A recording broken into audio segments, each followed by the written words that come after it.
당신의 마음을 소중히 여기는 안산단원 FM.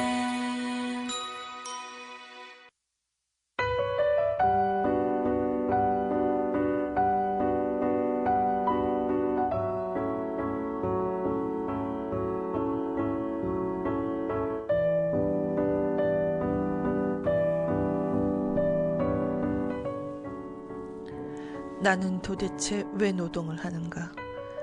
자유롭고 행복하기 위해서, 꿈을 꾸기 위해서, 사랑하고 사랑받기 위해서, 웃고 울고 춤추고 노래하기 위해서, 함께 살기 위해서, 세상을 아름답게 만들기 위해서, 따뜻한 마음들을 위해서, 그것으로 충분하지 않은가?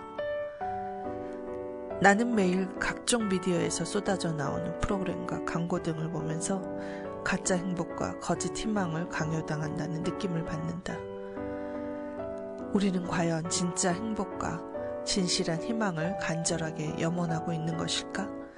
만약 그렇다면 최첨단 기술로 만들어진 고가의 최신 제품을 소유하고 아름다운 회의의 풍광을 구경하고 맛있는 음식을 주문하기 위해 힘든 노동을 견디는 것은 다들 어떻게 생각을 할지 궁금해진다. 또한 미래의 안녕을 위해 현재를 희생하고 있는 것에 대해서도 말이다. 우리는 자유롭고 행복하기 위해서 노동해야 한다. 자유롭고 행복하기 위해 예술을 하듯이, 노래를 하듯이, 술을 마시듯이, 춤을 추듯이 노동의 이유를 새롭게 다져야 한다. 우리에게는 점점 나아질 권리가 있다. 점점 나빠질 의무는 없다. 삶에 재미가 있어야 한다. 당신의 노동은 어느 쪽인가? 당신의 삶은 어느 방향인가? 정신적으로 충만한 삶을 살고 있는지, 진짜 행복과 진실한 희망과 오래된 당신의 꿈을 향해 나아가고 있는지 묻고 싶다. 네, 2주의 안산 오늘은요, 제가 가끔 읽어드리는 내 마음속의 난로 봄눈별이군요. 봄눈별이 쓴 글을 읽어보았는데 250페이지입니다. 쭉 이어서 읽진 않았고요. 제가 이제 구절을 좀 골랐는데요. 오늘 노동에 대한 이야기, 특히 이주 노동자 이야기를 좀 해보려고 합니다.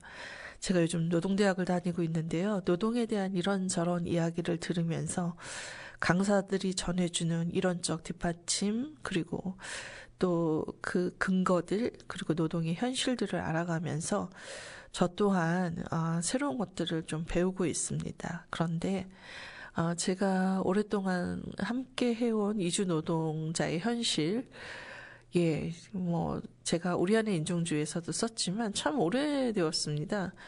90년대 산업연수제로부터 지금 고용허가제 이나임 비자로 오고 있는 이주노동자, 그리고 또 E7이라는 비자를 형태로 바꾸어서 좀 더 한국어 잘하고 성실근로자를 인정받은 이주노동자들이 한국에 더 오래 머물게 되었는데요.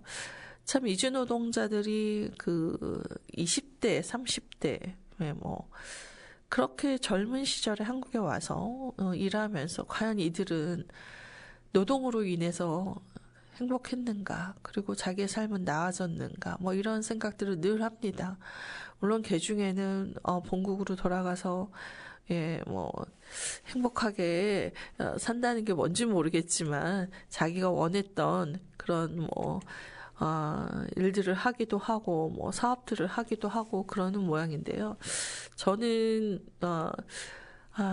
정말 모든 이주 노동자들이 한국에 와서 한국 사회가 흔히 이야기하는 코리안 드림을 과연 이루었는지 늘 의문을 품습니다.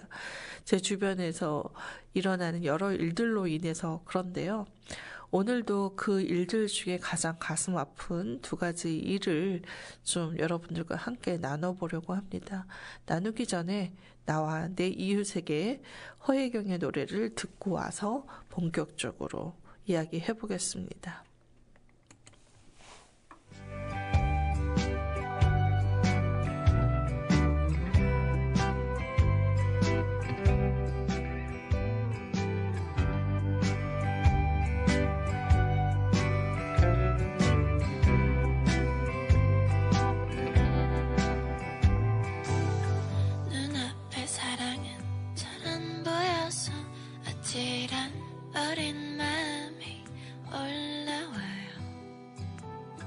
친절한 마음은 부족해졌고 약해진 눈동자 들키긴 싫어요. 굳은 그 마음은 쉽게도 부러져요. 알지만 모르는 사람 더 많아지겠죠. 아 그대는 내일의 젊음 잊지 말고 가져가요.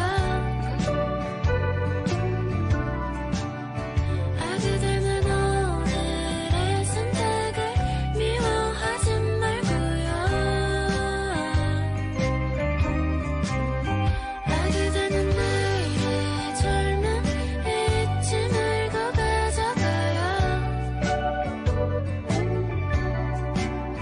아 그대는 오늘의 선택을 후회하지 말고요.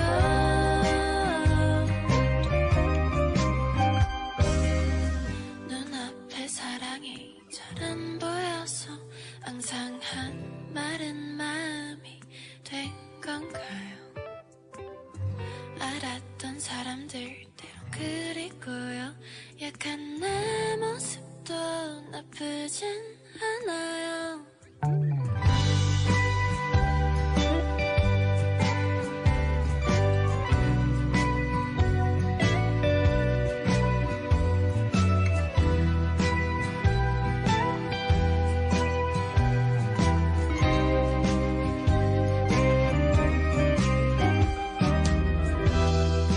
내일은 한참 멀게도 느껴져요.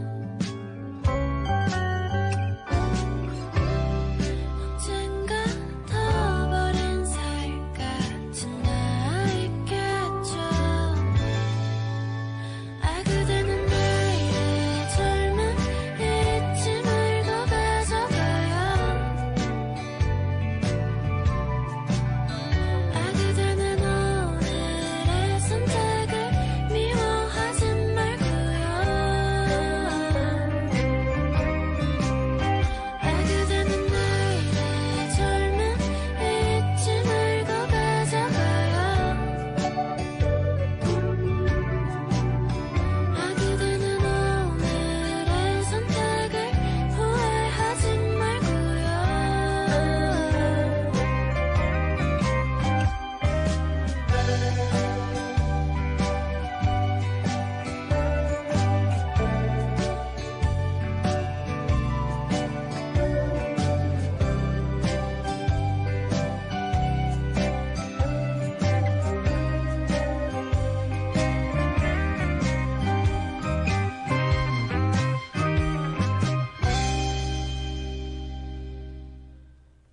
네. 제가 같이 활동하고 있는 이주 노동자 지원하는 단체들의 연대 단톡방 안에서는 연일 슬픈 이야기들이 올라오고 있습니다. 그 중에 당장 우리가 거주하고 있는 경기도 안에서 일어난 일이 있는데요. 이주 노동자의 산재 사망과 관련한 이야기입니다. 월담 노조의 단톡방에 올라온 추모 성명을 여러분께 읽어드릴 텐데요. 23살의 라오스 이주 노동자가 돌아가셨습니다. 산업 현장에서 일을 하시다가 본명은 밝혀드리지 못하고요. V씨의 죽음을 추모하며라며 이주 노동자의 목숨도 소중하다. 모두가 안전한 일터를 위해 함께 싸우자라는 추모 성명이 올라왔습니다.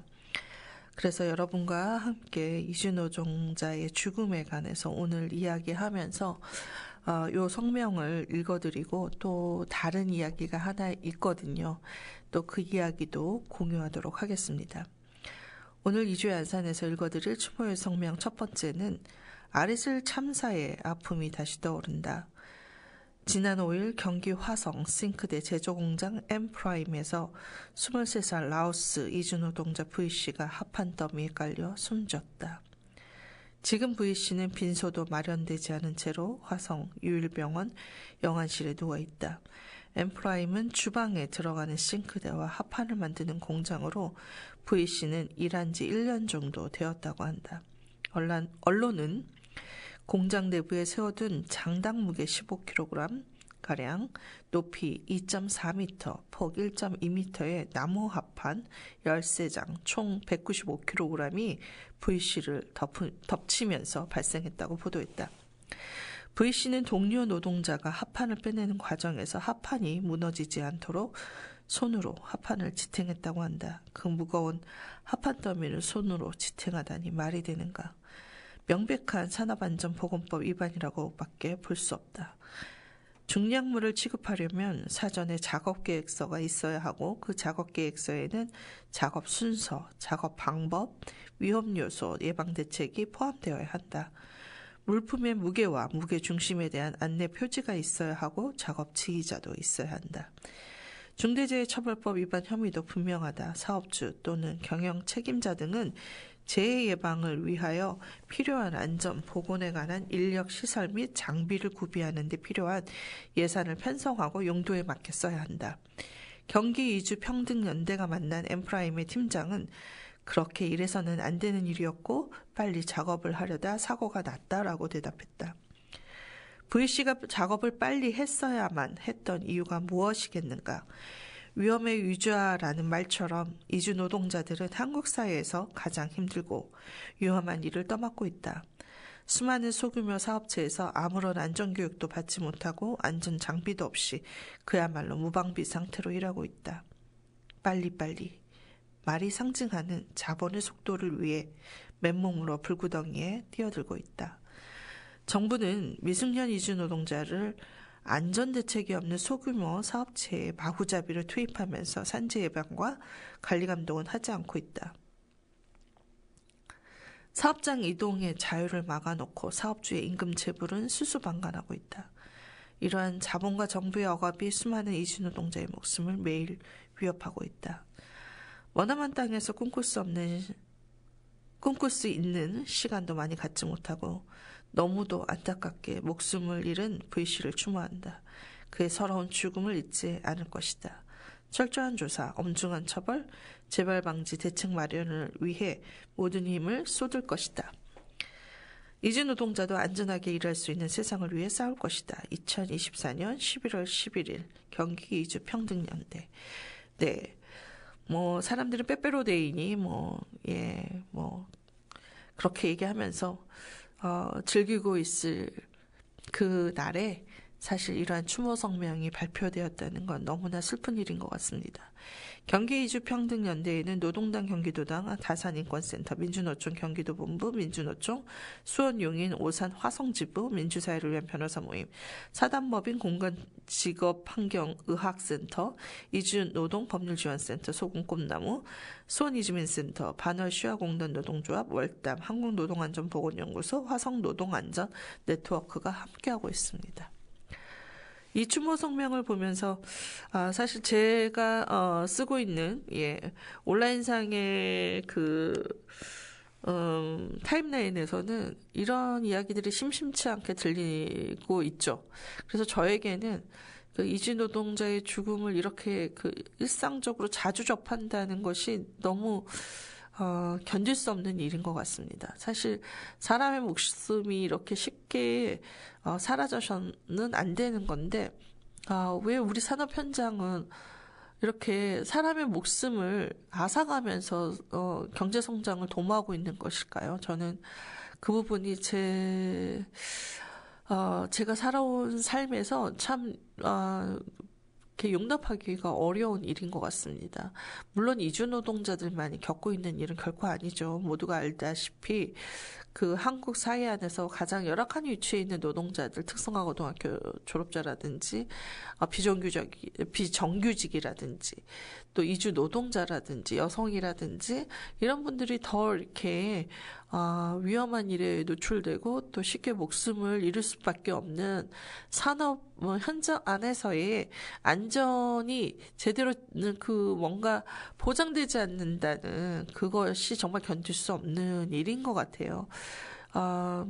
이러한 일들 속에 이러한 23살의 나이에 이주 노동자 청년의 목숨이 사라짐을 듣는 일이 정말 견딜 수 없는 날인 것 같습니다. 사실 사람들은 이주 노동자가 코리안 드림을 위해서 왔다라고 이야기를 많이 하죠.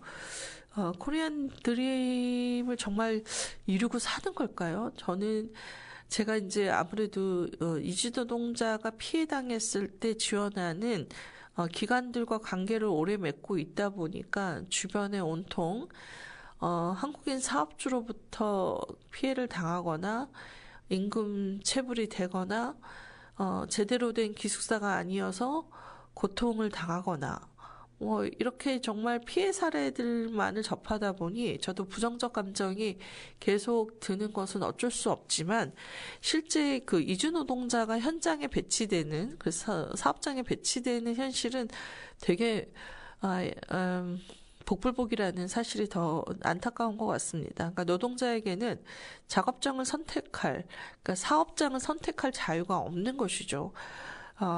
사업장 이동 변경의 자유는 고사하고 내가 네팔에서 오든 캄보디아에서 오든 어느 나라에서 오든 내가 올 때 고용계약서를 쓸 때 내가 그 사업장에 대한 정보를 충분히 알고 있고 그 사업장에 가면 어떤 일을 할 것이다라는 충분한 정보조차 없이 와서 이제 단 3일간의 교육을 받고 각자의 사업장으로 배치되는데 순전히 사업주는 선택할 수 있는 권한이 있고 이주 노동자에게는 없는 현실에서 복불복 게임이 되고 있습니다. 누군가는 그나마 환경도 좋고 기숙사도 괜찮고 주 5일 근무에 휴일 시간을 지킬 수 있는 그런 곳으로 배치되는 사람들도 있지만 이 반어시아 공단만 해도 굉장히 50인이야 5인이야 1인 사업장 등 아주 소규모 영업장에 배치되면서 공장 안에 컨테이너 기숙사라든지 농업이주 노동자들은 비닐하우스 안에 컨테이너라든지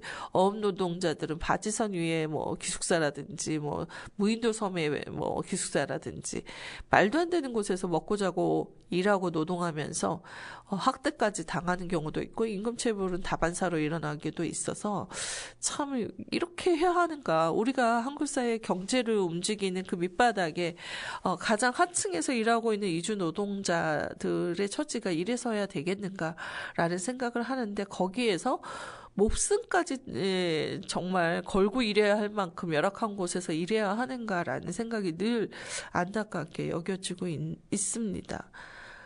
이러한 산재를 당한 또 그 피해의 산재 유가족들은 또 그 마음을 또 어떻게 추스려야 할까요? 23살까지 키운 아들이 불과 한국에 간 지 1년 만에 이렇게 목숨을 잃고 시신이 되어서 본국으로 돌아오는 것을 감당해야 하는 그 가족들은 또 어떡하며 그 아까운 청춘은 또 어떡할까요? 그 젊은 목숨 미래가 창창했다고 보기에는 우리가 어떤 미래를 살지 예측할 수는 없으나 그럼에도 불구하고 자기 꿈이 있었을 텐데 아까 읽어드린 것처럼 꿈을 펼치고 살 수 있는 기반이 되는 노동이어야 하는데 목숨을 걸고 일해야 하는 노동이라는 것이 너무도 속상합니다. 네. 이런 이야기를 청취자분들과 나누게 돼서 너무나 안타까운데 우리에게 지금 재난 참사 그리고 산업 현장에서의 참사, 피해 등등으로 인해서 사회가 너무 불안전하다는 것을 느끼며 살아야 되는 것 자체가 저는 너무나 불행하게 여길 수밖에 없는 상황이라는 생각인데요. 이건 이분만이 처음 겪는 일이 아니라는 게 더 문제라는 것이죠. 오랜 이주 노동의 역사 벌써 우리가 짧다면 짧지만 길다고 길 수 있는 90년대 이후니까 30년이 훌쩍 넘었거든요. 이런 상황에서 이주 노동자를 필요로 하는 곳이 열악한 곳이긴 하나 적어도 목숨은 지킬 수 있는 곳이어야 하지 않나라는 생각이 드는데 말이죠. 근데 이러한 문제가 또 한국의 노동 현실과 맞닿아 있고 실제 한국의 노동자들도 겪고 있는 사실이라는 측면에서 우리가 구조적인 문제를 생각하지 않을 수가 없고 산업안전 사회를 위한 대책과 실행이 반드시 있어야 하는데 왜 우리는 안전한 사회로 가는 곳에 이런 노동자의 안전을 등한시하고 있는 것은 아닌지, 기업의 관점에서 너무 생각하고 있는 건 아닌지, 법을 만드는 국회의원들도 그리고 뭐 행정을 정부로서 하고 있는 이런 국가에 책임 있는 사람들조차도 사실 그 노동의 문제 그리고 노동자에 대한 어떤 인식의 문제가 지금 여전히 우리의 많은 이런 산재의 문제들을 해결해 나가는데 걸림돌이 되고 있는 것은 아닌지라는 생각을 하게 됩니다. 강하솔의 노래 모두가 있는 곳으로 듣고 와서 그 다음 이야기 또 나눠보도록 하겠습니다.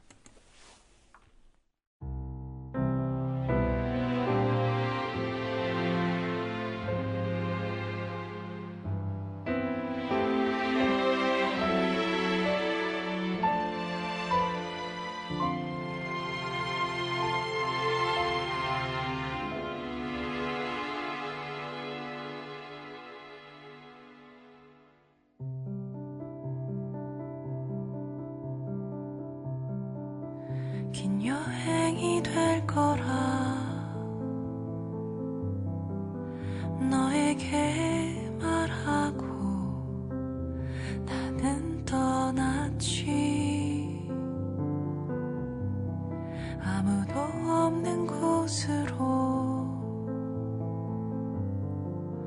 아무도 모르는 곳으로 가면 잠시 나는 사라지고 잊혀질 수 있을까.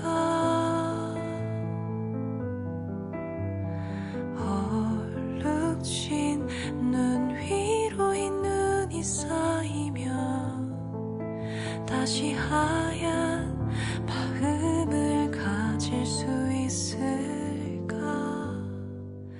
우리가 나눈 서로를 향한 빛나던 말들은 왜 슬픔과 함께 자라는지.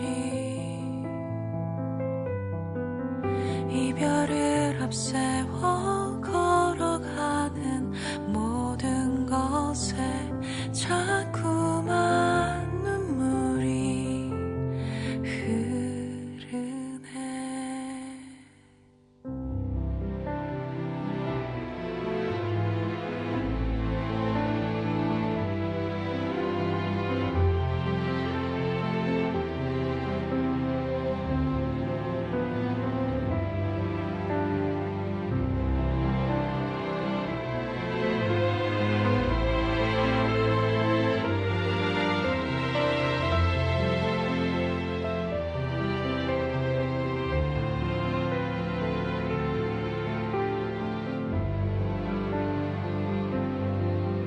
우리가 나눈 서로를 향한 빛나던 말들은 왜 슬픔과 함께 자라는지.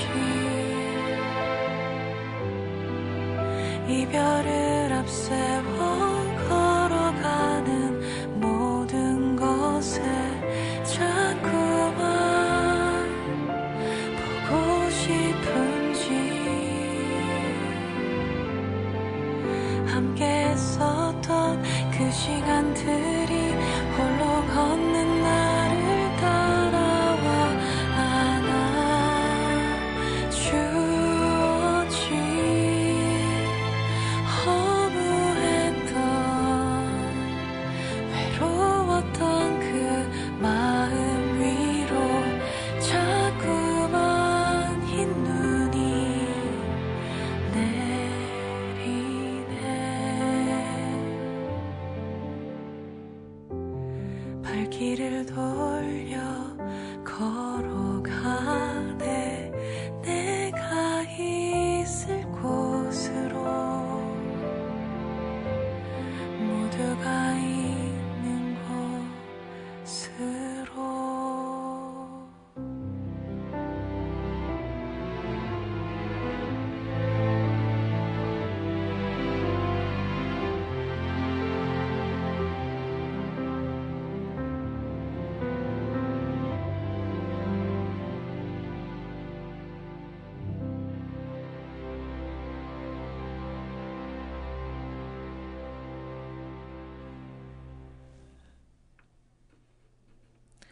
네, 여러분들은 미등록 이주 아동이라는 말을 아시는지 모르겠습니다. 등록되지 않은 아이들 또는 있지만 없는 아이들 뭐 이렇게 불리기도 하죠. 한국 사회에 이주 노동자로 온 부모들 밑에서 태어나거나 중도에 입국한 아동 청소년들 중에 미등록 이주 아동은 이제 체류가 초과되어서 더 이상 비자가 없는 상태로 한국에 머무는 아이들입니다. 또 여기서 태어났지만 주민등록 번호조차 없기 때문에 출생이 등록되지 않은 채 살아가고 있기 때문에 유령 같은 존재이기도 하죠. 대략 추정되는 숫자로는 한 2만 명에 해당된다고 하는데요. 제가 초창기에 안산 이주민센터에서 함께 활동했을 때 몽골에서 온 미등록 이주 아동들이 꽤 많았습니다. 부모님들이 차마 보낼 수 없어서 끼고 살다 보니 체류가 초과하고 그러다 보니 교육도 필요해서 여러 이주 아동들이 시민사회 운동에 의해서 유엔 아동 권리 협약에 따라 교육받을 권리를 아이들에게 보장하라는 운동을 통해서 이제 한국 사회에서 교육을 받을 수 있게 됐죠. 의무 교육에 한해서. 그렇지만 이 아이들은 때로는 수학여행을 가지도 못하고 때로는 시험도 쳐서 자기의 성적을 기록으로 남길 수도 없는 처지에 이르렀었습니다. 네, 그래서 참 미등록 이주아동으로 산다는 건 어떤 면에서 자기의 존재를 부정당하는 그런 느낌으로 살아오는 거죠. 그런 아이들이 이제 성장을 해요. 여기서 뭐 태어난 아이들로부터 어떤 중도에 들어왔던 학업을 계속 이어나갈 수 있는 건 결코 자신들의 권리로서 주어졌다기보다는 어떤 면에서는 학교의 재량으로 이제 교장 선생님께서 그럼 우린 받아들이자 하면 받아들였던 측면이 컸던 그 시절로부터 이제 그 의무교육만큼은 아동의 권리이니 교육을 보장하자라고까지 변하는 그 시간 동안 아이들은 나이를 먹어갔습니다. 그런데 안타깝게도 법무부가 일시적으로 미등록 이주아동에 관한 구제 방안을 내놓았지만 실제 중도에 입국하거나 과거에 태어나서 지금 성장한 어른이 된 아이들한테는 해당 사항이 되지 않았죠. 그런데 최근에 제가 앞에도 말씀드렸지만 제 타임라인에 올라오는 부고 중에 미등록 이주 아동으로 성장했다가 성인이 되어서 본국에 갔다가 유학비자로 다시 한국에 왔고 한국에 와서 유학 생활이 끝나고 연구원으로 취업을 했는데 그 연구원으로 취업한 곳에서 기계 끼임 사고로 사망했다는 소식을 저희가 접하게 됐습니다. 그 소식을 보고 있자니 그 아이의 이제는 청년이죠. 청년이 된 그 아이가 살아온 삶이 너무나 안타깝고 너무나 정말 견딜 수 없는 충격을 주고 있는데요. 제가 직접적으로 관여해서 그 청년을 지원해 본 적이 없기 때문에 저는 많은 사건들 중에 하나로 인식하고 있는 것에 불과합니다. 그런데 그 부고를 전한 부산의 이주와 인권연구소의 김사강 선생님 입장에서는 엄청나게 충격적인 일이었던 것 같습니다. 현재 이제 그 장래 문제라든지 여러 절차들이 남아 있는데요. 견딜 수 없는 그 상황에서 글을 남겼습니다. 그 김상환 선생님의 글을 읽으면서 여러분들도 미등록 이주 아동으로 성장해서 합법 체류자가 되기까지 그 과정 그리고 모처럼 자기만의 삶을 꾸릴 수 있는 나이가 되었을 때 이 세상을 떠날 수밖에 없는 산업재해 현장에서의 시신으로 마주해야 했던 그 아이, 그 청년의 이야기를 어떻게 지금 생각하고 있으신지 글을 통해서 한번 만나보도록 하겠습니다. 안녕하세요. 이주와 인권연구소 김사강입니다. 제가 이 일을 시작한 2006년에 만난 중학생 꼬마가 있었습니다. 이름은 강태환입니다. 태환은 5살 때 엄마를 따라 몽골에서 한국으로 이주한 미등록 이주아동이었습니다. 몽골 이름 타이반 대신 태안으로 한국에서 초등학교를 마치고 중학교에 다니고 있었습니다. 제가 박사 학위를 받고 이주와 인권연구소에서 일하기 시작한 건 태안 때문이었습니다. 한국어가 모국어이고 한국을 우리나라라고 배우며 자란 태안 같은 아이들이 체류 자격이 없다는 이유로 언제라도 쫓겨날 수 있다는 불안감을 안고 살아야 하는 이 현실을 바꾸고 싶었습니다. 책상 앞에 앉아서 연구만 하고 있으면 아무것도 바꿀 수 없을 것 같았습니다. 그래서 현장에서 변화를 만들기 위해 싸우는 연구하는 활동가, 활동하는 연구자가 되었습니다. 2021년 7월 29 청년이 된 태아는 몽골로 자진 출국했습니다. 법무부가 자진 출국 신고를 하고 본국에 들어가는 미등록 이주민들에게 다시 입국할 기회를 주겠다고 했기 때문입니다. 태안이 몽골에 가기 직전 저를 비롯한 많은 활동가들의 노력 끝에 법무부가 미등록 이주아동 구제 대책을 발표했습니다.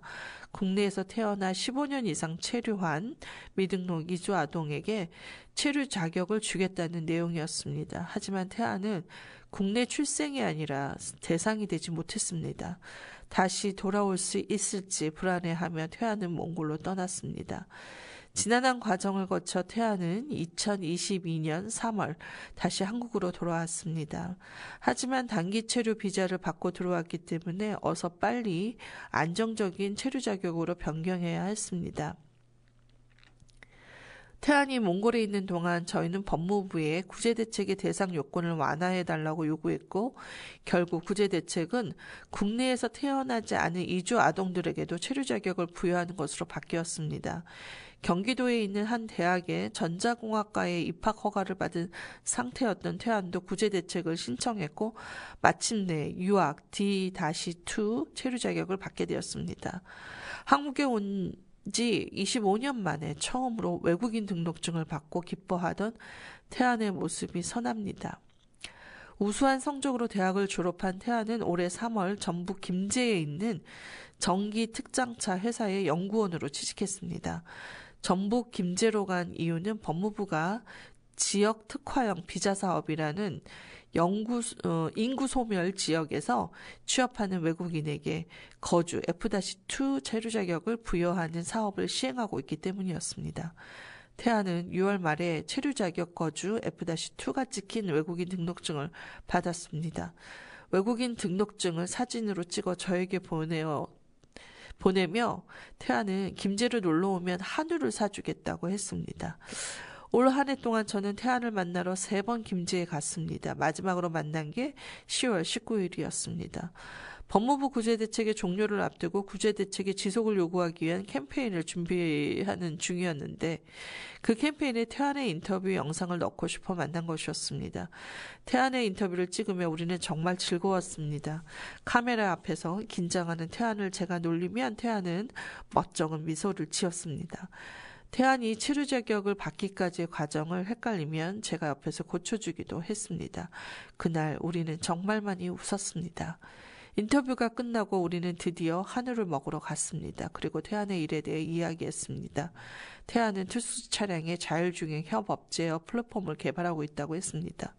대학에서 배운 것과는 수준이 다른 일을 하고 있어서 모르는 게 너무 많다고 하지만 매일매일 새로운 걸 배우고 있어서 좋다고 했습니다. 다음날 대구에 가서 박람회 준비를 해야 하는데 연구원 중에 혼자 간다고 박람회 때 잘 설명할 수 있을지 걱정이 된다고도 했습니다. 그러면서 저에게 어떻게 하면 말을 잘할 수 있느냐고 물었습니다. 태안이 하고 있는 일에 대한 전문 지식이 점점 쌓이면 말은 저절로 잘할 수 있게 될 거라고 얘기해 주었습니다. 그리고 이런저런 얘기를 나누다 기차 시간에 쫓겨 인사도 제대로 못 나누고 헤어졌습니다. 2024년 11월 8일 저는 대한직업환경의학회에서 이주노동자의 건강과 안전보건에 대한 발표를 하게 되었습니다. 기차를 타고 서울로 가는 길에 태안이 많이 다쳐서 구급차로 병원에 실려가고 있다는 전화를 받았습니다. 걱정이 많이 되었지만 당장 가볼 수 없는 상황이었습니다. 서울에 도착해 학회 장소에 막 들어갔을 때 태안이 사망했다는 문자를 받았습니다. 새로 개발한 10톤짜리 장비를 테스트하다가 몸이 깨었다고 했습니다. 온몸이 무너지는 것 같았습니다. 정신없이 발표를 마치고 김제로 출발했습니다. 기차를 타고 가는 길에 김제 특장차 제조 공장에서 30대 몽골 출신 이주 노동자가 사망했다는 기사가 떴습니다. 저에게 퇴하는 이주 노동자도 몽골 출신도 아니었습니다. 태아는 이주 아동이었고 한국어밖에 못하는 군포 출신이었습니다. 저는 태안의 성장을 지켜보았고 태안과 태안 같은 이주 아동들이 한국에서 체류하며 꿈을 키워나갈 수 있는 환경을 만들기 위해 신라 같은 희망을 붙잡아가며 지난 18년간 활동해 왔습니다. 그리고 앞으로는 태안에게 나비안이라는 이름이 찍혀있는 외국인 등록증이 아니라 광태안이라는 이름이 새겨진 주민등록증을 만들어주기 위해 활동할 생각이었습니다. 그런데 태안이 떠나버렸습니다. 저는 이제 무엇을 위해 활동해야 할까요? 태안은 저에게 정말 자랑스러운 존재였습니다. 제가 이 일을 하는 이유였습니다. 제가 죽으면 저를 추억하면서 눈물을 흘려줄 사람이었습니다. 너무도 아까운 사람이 같습니다. 허망하다, 비통하다, 참담하다는 말로는 제 심정을 다 표현하기 힘듭니다. 하지만 태안이 남기고 간 숙제가 있기 때문에 주저앉아 울고만 있을 수는 없습니다.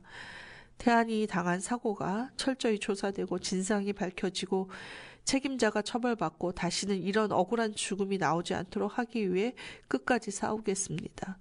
태안은 사고가 나기 일주일 전 차를 사서 군포까지 올라가 엄마를 태워드렸다고 합니다. 태안이 그토록 원했던 바를 이루고 가서 다행입니다. 행복할 때 떠나서 그나마 다행이라고 제 마음을 다독입니다. 태안아, 늘 그래왔듯이 내가 그리고 나와 함께하는 활동가들이 되게 할게. 너는 아무 걱정하지 마. 국적과 체류 자격을 따지지 않는 하늘나라에서 편히 쉬고 있어. 우리 다음에 또 만나자. 산지사고로 사망했기 때문에 장례를 치르지 못하고 있습니다. 회사는 경찰과 노동부의 조사 결과를 기다리겠다고만 합니다. 이후 산재사고 수습을 위해 많은 일들을 해야 합니다. 그래서 모금을 하기로 했다고 하는군요. 태안을 위해 지치지 않고 끝까지 싸울 수 있도록 도와주시면 좋겠습니다. 카카오뱅크 3333-2108-1034구 예금주 김사강 앞으로 모금해 주시면 좋겠습니다. 이주지원 관련한 단체들이 이 부고를 듣고 굉장히 지금 참담한 심정에 쌓여 있는데요. 이후에 이 산재 사고와 관련해서 이 사망 사건을 다루는 또 치열한 싸움이 있겠죠. 언제나 그랬듯이 저희 나라에서 노동자가 죽는 것에 대해 정말 제대로 된 해결을 보는 것이 참 쉽지가 않잖아요. 이 지난한 싸움에 여러분들도 마음을 모아주시고 응원도 해주시고 지지해주시고 또 모금도 함께 해주시면 좋겠습니다. 제가 유튜브 채널 단원 FM에 더보기란에 꼭 써놓도록 하겠습니다. 함께 들어주신 분들의 마음이 모아졌으면 좋겠습니다. 저희 단원 FM도 여러 힘든 재정 문제 때문에 후원의 날을 또 정하고 저희도 모금을 하고 있지만 또 이런 사회적으로 정말 꼭 기억하고 함께 싸워야 할 문제가 생길 때마다 단원 FM도 마음을 모아야 되는 것이 아닌가 하는 생각으로 저도 활동하고 있습니다. 구화 숫자들의 높은 마음 듣고 와서 이야기 이어가도록 하겠습니다.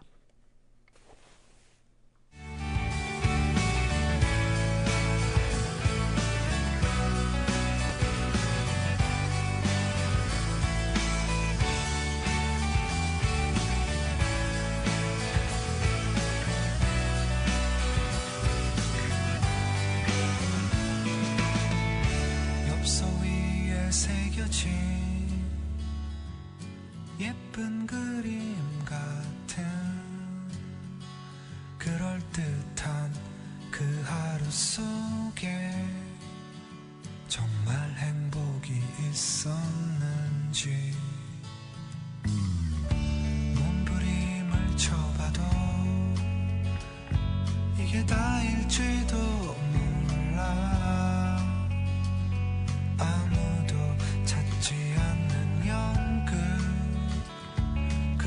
하면서도 조연인 내 얘기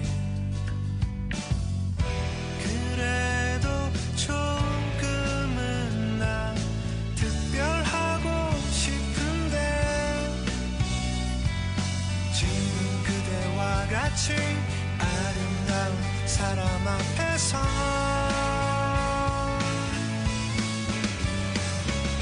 높은 마음으로 살아야지 낮은 몸에 갇혀 있대도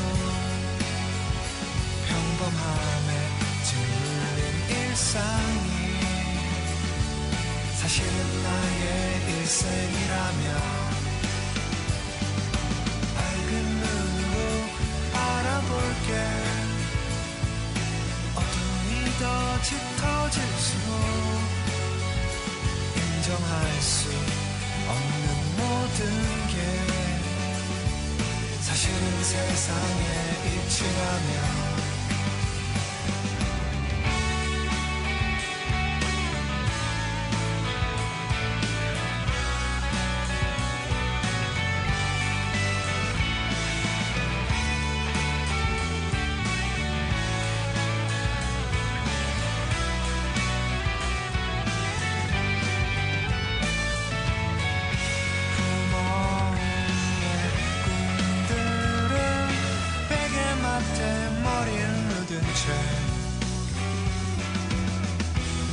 잊혀지고 말겠지만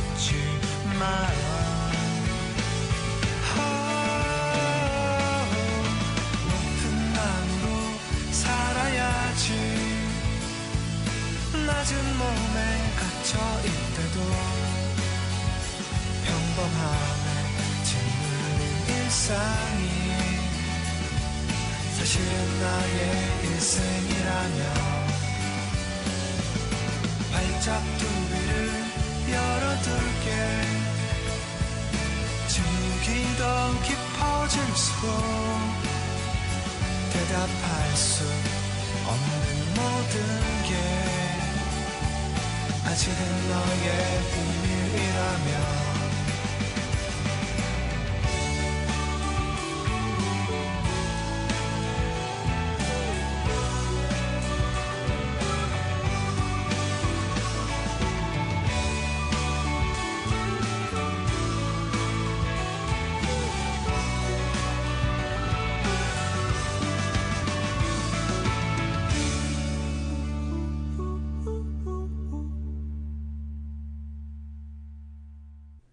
네, 제가 우리 안의 인종주의를 쓰고 나서 강의를 여러 군데 다니고 있는데요. 여전히 이주노동자의 삶이 어떤지 잘 모르겠다 이러는 분들이 많으세요.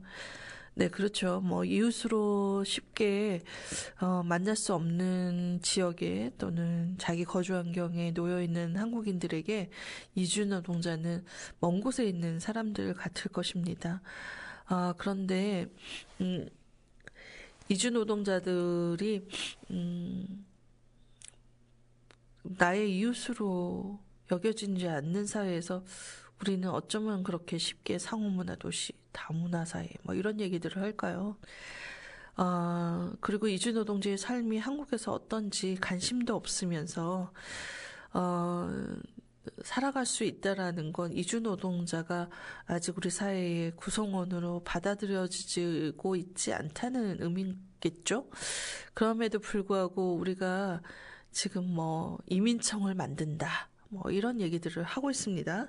그리고 안산에서는 이민청을 유치하기 위한 뭐 지지 발언을 끌어모으는 그런 캠페인도 많이 하고 있고, 뭐 행사장에서 현수막에 이민청을 유치하기를 원합니다 하고 얘기하고 하고 있어요. 그리고 이민청을 유치하게 되면 이러이러한 뭐 효과가 있다, 고용의 효과가 있다, 경제적인 뭐 효과가 있다 이런 얘기들을 쉽게 하고 있는데, 그게 무슨 말일까요?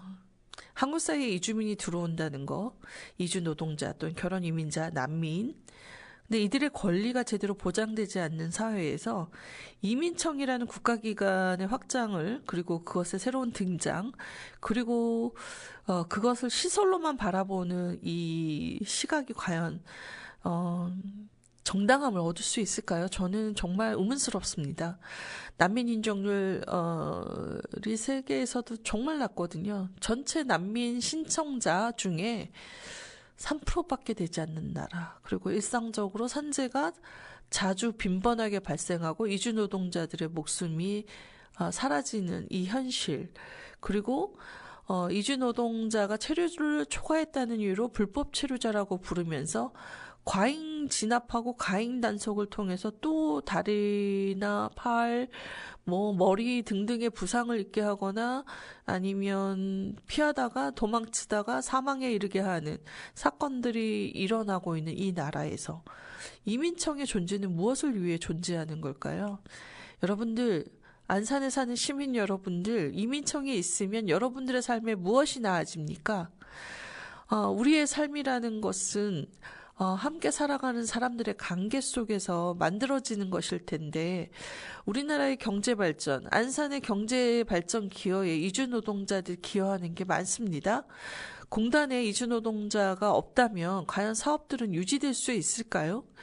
그리고 난민들은 자기의 삶을 생존을 이어가기 위해서 전쟁터에서 또는 반정부 활동을 통해서 민주화를 이루기 위해서 애쓰다가 들어오기도 합니다. 근데 이런 분들에 대해서 여러분들은 도대체 무슨 생각을 하고 계시는 걸까요? 많은 분들이 난민을 지원하는 것을 왜 국민이 아닌데 신경을 쓰냐며 국민이 우선이다 라고 주장하시면서 예멘 난민이 한국에 왔을 때 화들짝 놀라며 반대 시위까지 했었죠. 그런 나라에서 이민청이라는 존재는 통제와 감시, 추방, 단속을 하기 위한 곳입니까? 아니면 우리 사회가 인구 절벽에 이르르고 있고 또 이러한 상황에서 저출산의 문제를 해결하기 위해서 이민 사회록밖에 전환할 수 없다는 이 현실에서 이민자의 권리는 어떻게 보장되어야 하고 그들이 우리의 삶 속에 들어왔을 때 우리와 함께 살아갈 수 있는 사람으로 인정하고 환대하는 태도는 우리에게 있는 것이기나 할까요? 이주 노동자들의 기여를 무시하고 일자리를 빼앗는 경쟁자로만 여기고 있는 또 어떤 노조원들은 그들에 대해서 분노만 내쏟고 있지만 정작 한국 사회가 노동의 현장을 그리고 노동자의 삶을 노동자의 생명을 어떻게 여기고 있느냐에 따라서 우리의 삶이 그렇게도 안전하냐 안전하지 못하냐로 갈려지고 있는 이 현실에서 구조와 그 제도를 바꾸기 위한 싸움은 또 얼마나 지난하게 해야 합니까? 그 싸움에 함께 연대할 주체로서 이주 노동자를 받아들이는 거 그렇게 어려울까요? 이주 노동자의 생활에 관해서 이야기하는 연구한 자료에 따르면 이제 국회의원실을 통해서 저희가 입수한 정보에 따르면 근로복지공단 보험회사 사망으로 인정받은 보험급이 지급된 경우 그래서 한정희 더불어민주당 의원실에서 2014년에서 19년 7월 기준으로 이주 노동자의 노동 및 생활 환경 그리고 사망 현황을 조사한 게 있습니다. 이주 노동자의 노동 및 생활 환경에 대해서는 제조업, 농업, 어업 등 한국인 기피업종에서 노동하고 있다. 그리고 장시간 노동, 임금체불, 최저임금 위반 등 노동법 위반으로 고통받고 있다. 사업장 이동의 자유가 제한되어 있다. 네. 아까 우리 태안의 이야기를 들으면서도 그랬죠. 지역형으로 묶어놓으면 거기에 따르는 보상이라고 F-2 비자를 준다고 했는데요. 정말 그 사업장 이동 자유의 제한이라는 건 사업주의 허락 없이는 다른 사업장으로 갈 수 없고 농업에서 어업도 힘들지만 어업에서 농업도 힘들고 농업에서 제조업으로 가는 것도 힘듭니다. 그러니까 이제 정해진 일자리에서 일하라 이런 얘기인데요. 사실 그것은 자유가 없다라는 것은 꼭 노예 같은 삶이라는 것밖에 반증이 안 되거든요. 그런 부분에 있어서 한국 사회가 정말 그 함께 살아가는 노동자의 특히 이주 노동자에 대해서 어떠한 관점으로 바라보고 있는지를 알 수 있습니다. 그리고 여성 이주 노동자의 성희롱 성폭행 피해 위험이 높다라고 나와 있고요. 공장 컨테이너 숙소, 농장 비닐하우스 숙소, 양식장, 바지선 임시 숙소 등 주거 환경이 열악하다라고 얘기하고 있습니다. 그리고 이주 노동자의 산재 사망, 자살 사고가 증가하고 있다라고 하고 있습니다. 이렇습니다. 이주 노동자의 현실이라는 것이. 그리고 이제 좀 더 자세히 들어가서 이주 노동자 사망 현황을 보면요. 일반 사망은 412명이었다고 해요. 2014년에서 2019년 7월 기준입니다. 산업재해 사망은 557명이었다고 해요. 굉장한 숫자죠. 하루에 한두 명꼴로 돌아가셨다는 얘기밖에 안 되는데요. 이 중에 이제 뭐 교통사고, 총장년 급사증후군, 암 또는 급성 심장사, 뇌출혈, 심장 이상 등도 있지만 이런 일반적인 사망 외에 상당수는 바로 이런 산업재해 사망이라는 것이 큰 문제죠. 그리고 원인 불명도 있고요. 그래서 제가 제 시간에 말씀드린 적이 있는지 모르겠지만 포천에서 있었던 속행 사망 사건도 그렇죠. 어떻게 보면 그 비닐하우스 안에 기숙사에서 추운 날 거의 전기도 돌아오지 않는 상태에서 각혈을 하고 사망한 사건인데 산재로 인정받지 못했습니다. 그러한 그 전기 영하 한 40도였나요? 그런 환경에 있는 노동자에게 그런 환경에 머물도록 한 사업주에 대해서 저희는 어떠한 처벌도 제대로 내리지 않고, 그다음에 지금 기숙사가 어떻게 보면 주거법에 주거법에 준하는 그런 기숙사가 아님에도 불구하고 임시숙소라는 명칭으로 사업주들의 편의를 봐주는 행정적 편의라는 것이 너무 잔인하기만 한 것 같습니다. 그런데 문제는 먹고 자는 문제도 그런데 실상은 산재 사망은 산업의 안전의 문제잖아요. 사실 그 사업주들이 신경 써야 될 건 노동자가 와서 노동하는 대신에 제대로 된 임금을 지불하고 그리고 또 안전하게 일하고 돌아가서 자신의 삶을 또 즐겁게 살아갈 수 있도록 보장해야 하는 것이 저는 원칙이라고 생각합니다. 아무리 수탈적인 자본주의 시대에 우리가 살고 있다고 하지만 남의 목숨을 담보로 해서 사업이 번창하면 되겠습니까? 정말 경제성장을 그렇게 이루고 싶습니까, 여러분? 그렇지 않지 않습니까? 우리가 처음에 읽어드렸던 것처럼 그 노동이라는 걸 왜 해야 할까요? 우리가 자본의 논리에만 따라서 노동자들이 자신들을 희생하며 살아온 이 시점까지 국가는 도대체 이 노동자로서의 권리를 얼마나 보장하고 있는 것일까라는 것에 계속 의문이 들고 있거든요. 이 일에 대해서 진짜 우리 한국사회의 인식의 문제뿐만 아니라 구조, 제도, 정책의 문제들이 좀 해결되기를 간절히 바라는 마음으로 오늘 좀 이야기를 나누어 봤습니다. 예, 시간이 이제 다 돼가고 있는데요. 마지막으로 여러분들과 시와의 곁에 있어도 될까 노래를 듣기 전에 한 가지 공지를 드리고자 합니다. 아까 미등록 이주아동으로 자라고 그리고 다시 합법 체류자가 되어서 연구원이 되기까지 삶을 살다가 기계게임 사고로 사망한 강태환 군에게 후원을 원하시는 분들에게는 더보기란에 유튜브 채널 단원 FM을 들어오셔서 더보기란에서 계좌를 확인하시면 좋을 것 같고요. 또 지역에서 비록 우리 지역에서 일어난 일은 아니지만 군포는 또 경기 도민이 소속된 곳이죠. 네, 경기도라는 전체 차원에서 또 군포 지역에서 경기 도민으로서 자랐던 강태환 군이 김제라는 지역에서 이주 노동자로 살다가 또 이렇게 사망한 사건에 대해서 공감을 표시하시는 분들 그 후원 계좌에 또 많은 후원을 해주셨으면 좋겠습니다. 저희 방송이 공동체 라디오로서 지역사회 안에서 이런 이야기들을 나눌 수 있어서 저는 참 다행이라는 생각을 합니다.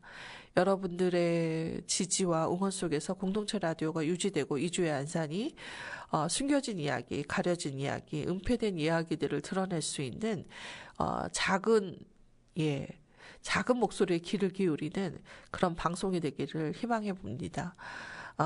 저희가 10월 20일 후원의 날을 정했어요. 그래서 고잔동에 레코드 뮤직 펍이라는 곳에서 저희가 후원 행사를 하는데요.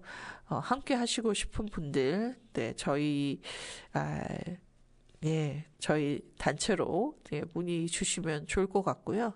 함께 또 그날 해주시면 좋을 것 같습니다. 공동체 라디오가 지역사회의 이야기뿐만 아니라 작은 자의 목소리를 지속적으로 할 수 있도록 함께 도와주시고, 저희가 하고자 하는 여러 일들 중에 가장 중요한 일이 그렇습니다. 노동자 이야기가 또 안산의 지역 안에 노동자가 많은 만큼 그런 노동자의 이야기가 좀 잘 들릴 수 있도록, 그렇게 우리가 또 지속적으로 방송을 만들어낼 수 있도록 후원해 주신다면 저희가 많은 도움이 될 것으로 보입니다.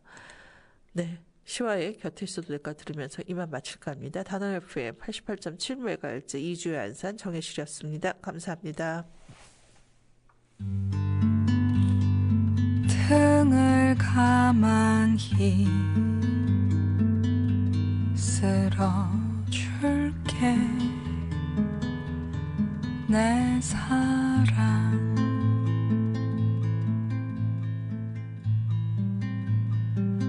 아무 말 하지 않을게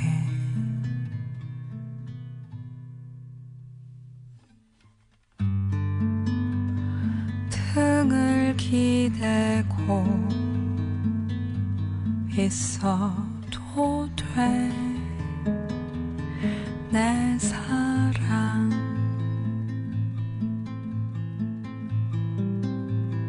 무릎을 내어줘도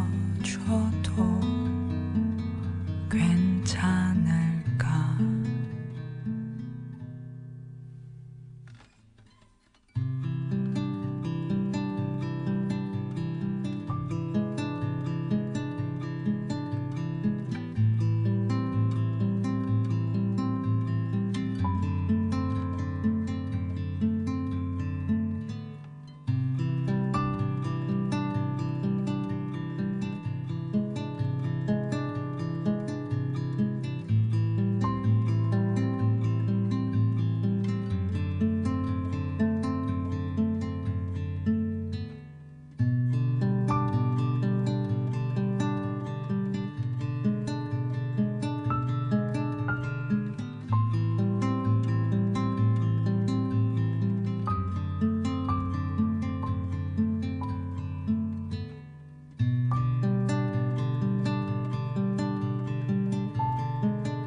등을 가만히 쓸어줄게